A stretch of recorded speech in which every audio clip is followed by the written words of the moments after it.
Collection of blood samples from a query COVID patient.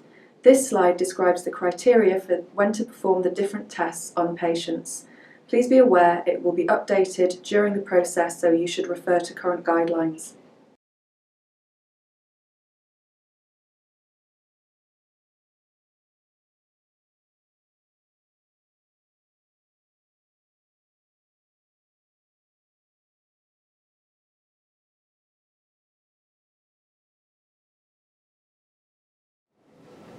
Collecting blood samples without the aid of a buddy.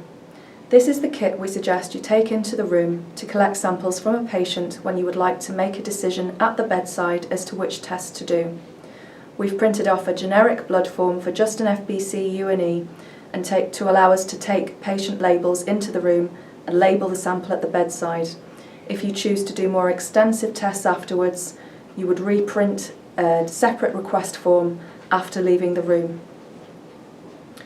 You can see that we've bagged up each kit separately, so that, for example, if you decide not to do blood cultures, after leaving the room, the bottles can be shaken out onto a clean surface and the bag can be disposed of, thus saving kit and PPE by avoiding visiting the room multiple times.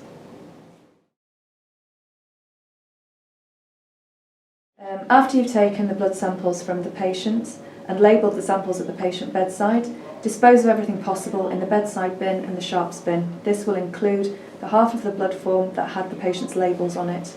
Open the curtain or door and doff and perform hand hygiene. Then put any unused bagged up kit in the tray. Wipe the outside of the tray to clean it. This will enable you to leave the room.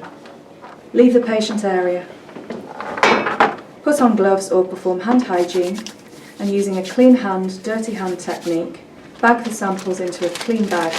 So both of your hands are clean to start with, and then in this video the left hand becomes the dirty hand and the right hand stays the clean hand.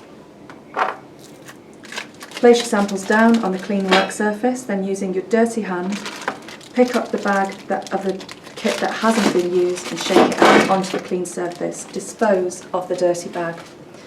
Now take the ABG sample, if you've used a blood gas, and clean the outside of the tube.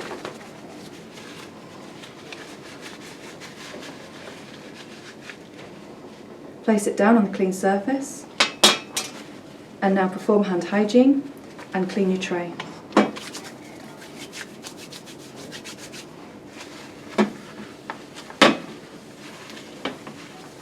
So now both the inside and the outside of the tray will be clean.